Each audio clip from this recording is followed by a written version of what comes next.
नमस्कार, मैं रंजीत। आप देख रहे हैं पब्लिक लैब। महाचर्चा में एक बार फिर से आप सभी का स्वागत है।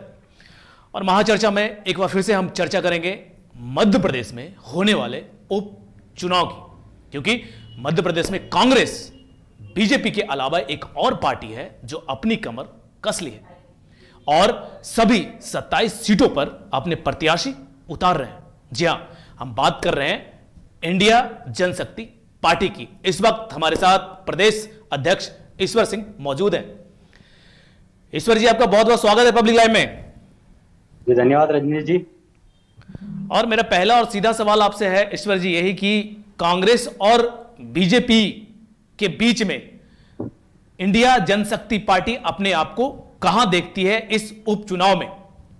जी रजनीश जी, कांग्रेस और बीजेपी के बीच में इंडिया जनशक्ति पार्टी वैसे भी अपने आप में एक बहुत महत्वपूर्ण पार्टी रही है, क्योंकि इसकी जो सोच है वो जनता के प्रति काफी उदासीन रही है और दोनों पार्टियों ने जनता का हमेशा खून चूसने वाली बात जो कही गई है वही किया है। दोनों ने आज तक जनता के लिए कुछ किया नहीं है। तो हम लोग ये कह सकते हैं कि हम दोनों इन पार्टियों से श्रेष्ठ मानते हैं अपने आप को, और आज जनता भी हमको पहचानती है। जनता हमारे जो आइडियंस है उन्हें मानती है। जो हम विचारधारा के साथ जो काम कर रहे हैं उससे जनता हमारे साथ अधिक से अधिक संख्या में जुड़ रही है और कई तादाद में हमारे सदस्यों की संख्या बढ़ती जा रही है। चूंकि जितने भी उपचुनाव इस वक्त हो रहे हैं मध्य प्रदेश के अंदर तकरीबन 27 सीट हैं और 27 सीटों पे आप अपना प्रत्याशी उतार रहे हैं। जब आप जनता के बीच में जब जा रहे हैं तो जनता को क्या कह रहे हैं?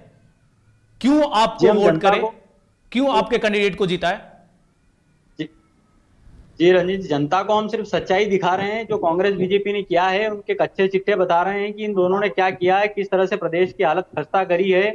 आज जिस तरह से प्रदेश की हालत है इसमें सबसे ज्यादा जिम्मेदार अगर अपन किसी को मानते हैं तो बीजेपी और कांग्रेस दोनों ही जिम्मेदार है। और हम जो जनता के बीच जा रहे हैं वो हम कुछ करके जा रहे हैं, क्योंकि जिस तरह से हमने अभी जनता के बीच में जो एक मुहिम छेड़ी है सस्ते राशन की और जो नौकरियां दी जा रही है हमारे द्वारा, यही चीज हम जनता को बता रहे हैं कि हम लोग ये कर सकते हैं। तो ये दोनों पार्टियां बहुत पहले ये चीजें कर सकती थी, बल्कि दोनों ने नहीं किया है। दोनों ने सिर्फ अपना घर भरा है, जनता का सिर्फ नुकसान ही किया है। और प्रदेश की हालत तो इतनी खस्ता कर दी है राजनीति की, आज सारे प्रदेशों से महंगा प्रदेश अपना मध्य प्रदेश है। चूंकि वैश्विक महामारी इस वक्त आप जानते हैं बेहतर ईश्वर सिंह जी की दुनिया इस वक्त कोरोना से जूझ रही है और भारत की स्थिति क्या बेहतर समझते हैं। और आपके प्रदेश मध्य प्रदेश की जो स्थिति है, खास करके जो इसका इकोनॉमिक जो कैपिटल कहते हैं इंदौर की स्थिति काफी दयनीय रहा है। हालांकि राजधानी की स्थिति भी कुछ ठीक नहीं रहा है कोरोना को लेकर, लेकिन इन सब के बीच जो कोरोना काल में हमने देखा और किस तरह से लोगों को परेशानी, खास करके जो गरीब मजदूर हैं उनको कितना तकलीफ हुआ, ये किसी से छुपा हुआ नहीं है। उनके लिए आपकी पार्टी इंडिया जनशक्ति पार्टी अभी क्या कर रही है, कोरोना काल के दौरान क्या किया है? चूंकि बहुत जल्द ही उपचुनाव होने वाला है, दोनों पार्टियों तकरीबन ढोल नगारे के साथ अपने अपने लिए वोट मांग भी रहे हैं। जनशक्ति जब इंडिया जनशक्ति वोट मांगने जाती है तो वो क्या कहती है और क्यों आपको वोट करें?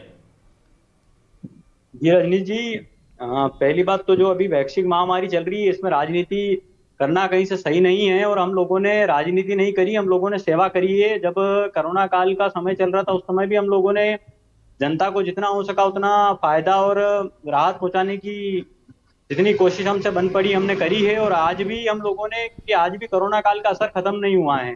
आज भी मध्यम वर्ग की, चाहे आप बात करें, चाहे गरीब वर्ग की बात करें, चाहे सक्षम वर्ग की बात करें, सभी की कमर कुल मिला के टूट चुकी है इस महंगाई की दौर से। तो हम लोगों ने इस महंगाई से निजात के लिए उनके लिए एक जन कल्याणकारी योजना जो हमने शुरू करी है उससे काफी हद तक इन आम लोगों को सहूलियत और उनकी जो दैनिक परिस्थितियां उसमें थोड़ी राहत मिलेगी इस योजना से।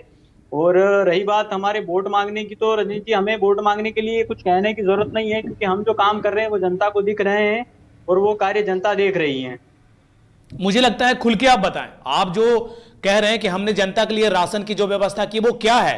तमाम दर्शकों इस वक्त देखिए, आपको पूरा मध्य प्रदेश के अलावा पूरा हिंदुस्तान आपको सुन रहा है। क्या है वो स्कीम जो आप आम जनता, आम गरीब के लिए लाए हैं और जो कह रहे हैं कि आधे दाम पे हम जो राशन मुहैया करवा रहे हैं वो क्या है? एक बार खुल के बताइए। रजनीश जी, हम लोगों ने एक भारत जन कल्याण योजना के नाम से एक ट्रस्ट की शुरुआत करी है, जिसके तहत हर गांव, हर क्षेत्र में जन कल्याण केंद्र खोले जा रहे हैं।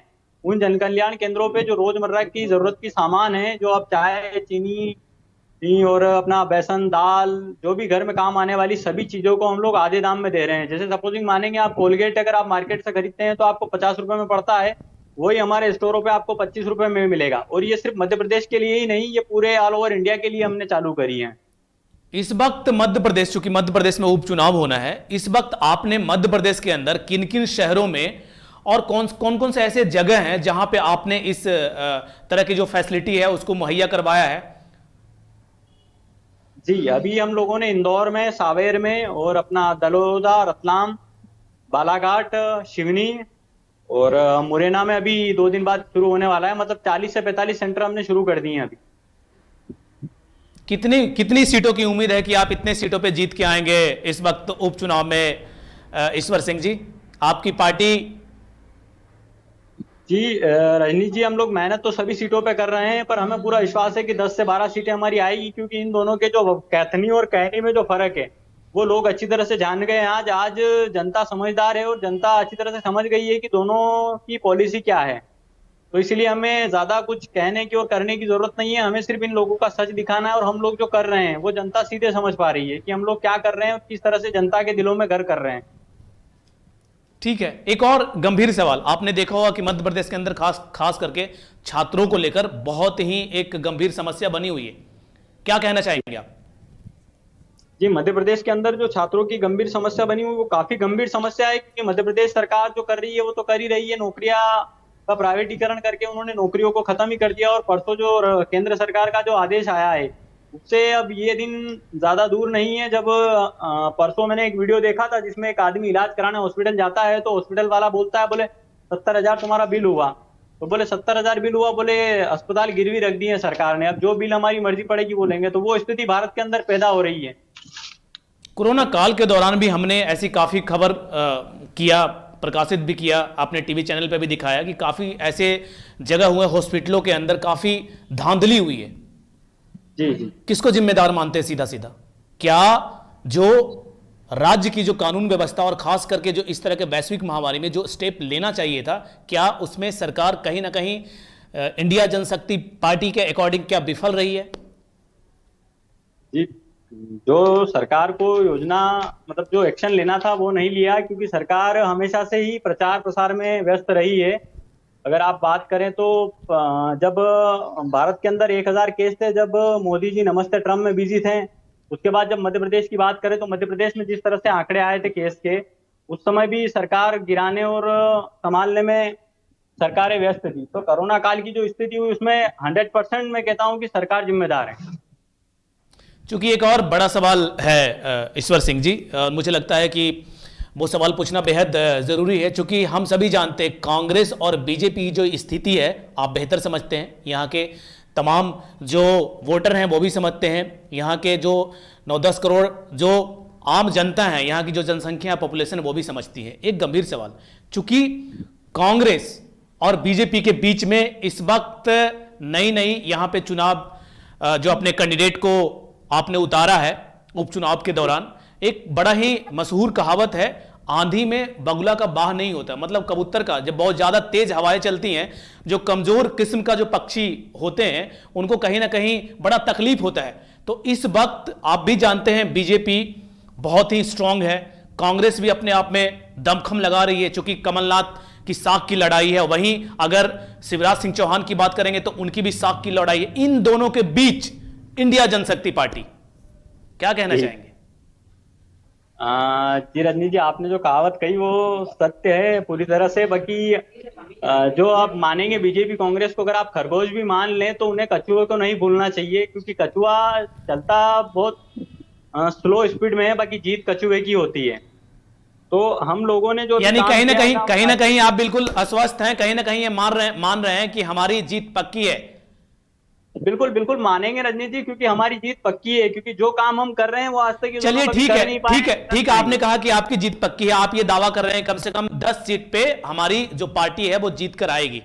अब चूंकि 10 सीट पे आपकी पार्टी जीत कर आती है, तो अगर पेच फंसता है, चूंकि 10 सीट पे आप जीतेंगे तो पेच तो फंसना है। बिल्कुल। आप अगर सत्ता में, सरकार में अगर आपको आने का न्योता मिले तो किसके ओर जाएंगे? क्या बीजेपी से समझौता करेंगे या कांग्रेस को समर्थन देंगे?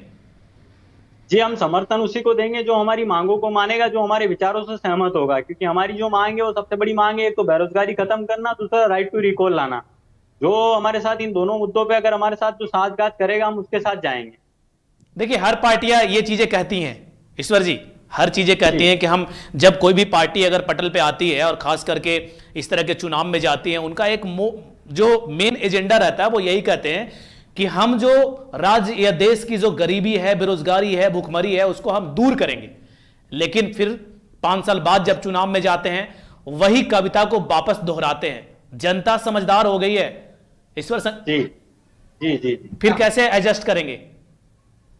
जी, जनता समझदार हो गई है तो जनता अब इतना भी समझ गई है कि इन दोनों ने क्या किया है आज तक। मैं 10 सीटों की बात कर रहा हूँ, बाकी अगर जनता ने चाहा और ऊपर वाले ने चाहा तो सारी सीटें हमारी पार्टी जीतेगी। और रही बात बेरोजगारी खत्म करने की, तो बेरोजगारी हम लोग खत्म ही नहीं करेंगे। हम लोग अगर सत्ता में आते हैं या नहीं आते हैं तो भी बेरोजगारी हम खत्म करेंगे, क्योंकि हमारा मोटो है कि आपने अगर आपने आपने मैं थोड़ा सा रोकूंगा माफी के साथ। आपने कहा कि इस वक्त दोनों ही पार्टियां हैं, खास करके बीजेपी और कांग्रेस, दोनों के बारे में हम जानते हैं। आप दोनों के बारे में आप कह रहे हैं कि करप्ट है, आप कह रहे हैं कि जनता जनता की खून चूस रही है दोनों पार्टियां। जब दोनों पार्टियां जनता के खून चूस रही हैं और इंडिया जनशक्ति पार्टी अगर जीत के आती है, समर्थन देने की बारी आती है, तो आप कह रहे हैं कि हमारी मांग पूरा कर देंगे तो हम उनको समर्थन दे देंगे। तो ऐसे खून चूसने वाली पार्टी पे आप विश्वास कैसे करेंगे? नहीं, हम विश्वास नहीं करेंगे, क्योंकि अगर हम हमारे जो विधायक चुन के आएंगे तो हम लोग खुद ही उनके ऊपर एक दबाव और प्रेशर बना रखेंगे, जिससे उनको ना तो हम जनता का खून चूसने देंगे, ना ऐसी कोई विकल्प हम उनके सामने आने देंगे।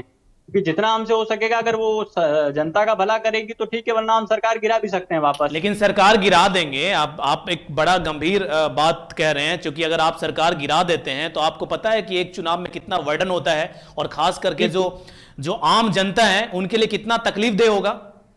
जी बिल्कुल तकलीफ दे होगा। और इसकी अगर बात करें तो इस समस्या को पैदा ही इसी बार हुआ है। और अगर अभी भी अगर वक्त हो तो राज्यपाल जी को इस बारे में निर्णय लेना चाहिए, क्योंकि अभी जैसे 25 सीटें हुई, फिर 27 हुई, और आज की हालत में 28 सीटें खाली हो गई है।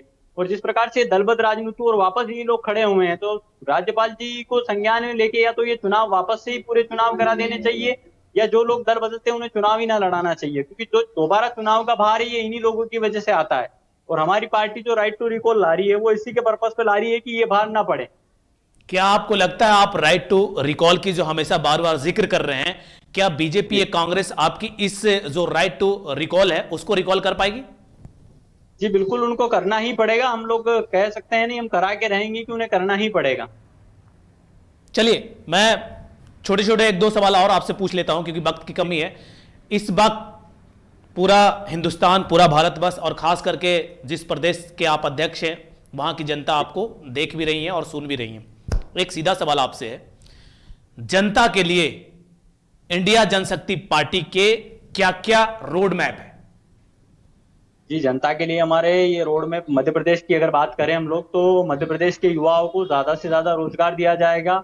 और उसके लिए हमें कोई नई चीज करने की जरूरत नहीं है। हमें खाली प्रदेश का रोजगार प्रदेश के अंदर रखेंगे तो लगभग लगभग हर घर से एक व्यक्ति को रोजगार मिल पाएगा।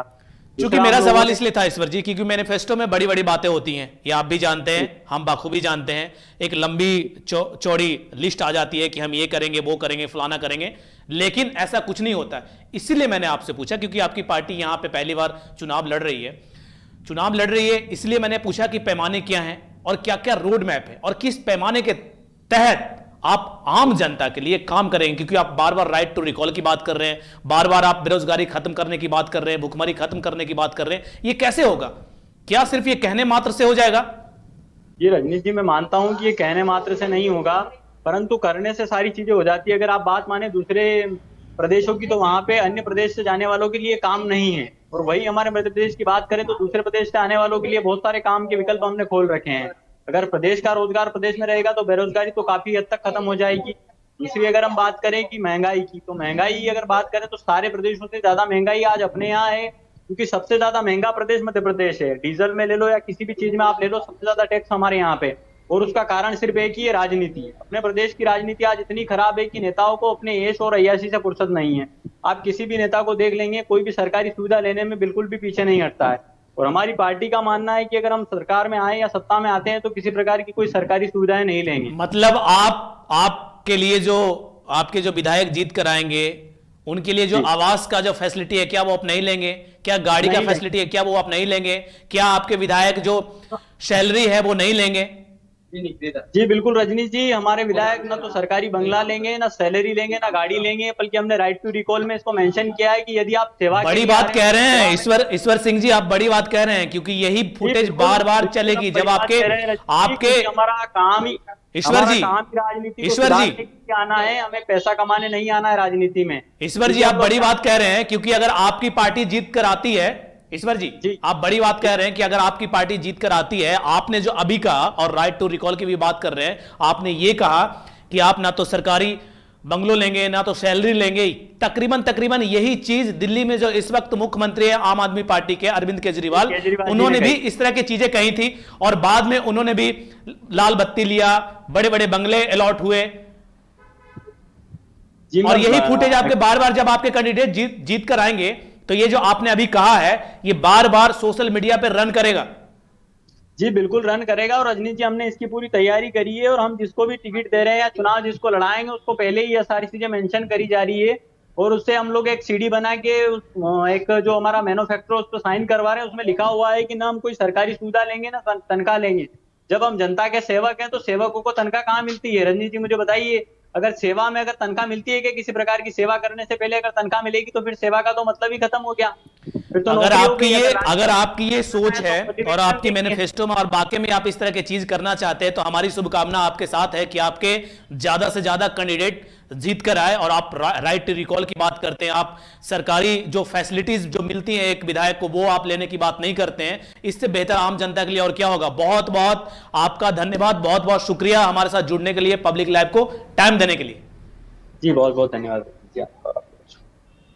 तो ये थे हमारे साथ इंडिया जनशक्ति पार्टी के मध्य प्रदेश अध्यक्ष ईश्वर सिंह जी, जिन्होंने राइट टू रिकॉल की बात कर रहे हैं और वो ये भी बात कर रहे हैं कि जिस तरह से आम आदमी पार्टी दिल्ली के अंदर ये कहा था कि हम सरकारी फैसिलिटीज या सरकारी जो आवास या गाड़ी हमारे विधायक अगर जीत कर आते हैं तो हम सरकारी फैसिलिटीज नहीं लेंगे, कुछ इसी तरह की बात इस वक्त इंडिया जनशक्ति पार्टी कर रही है। देखना यह है कि चुनाव के बाद नतीजे क्या आते हैं और उनके बाद अगर क्या इनके विधायक जीत कर आते हैं तो क्या इन्होंने जो कहा वो करेंगे। आप बने रहें, देखते रहें पब्लिक लाइव।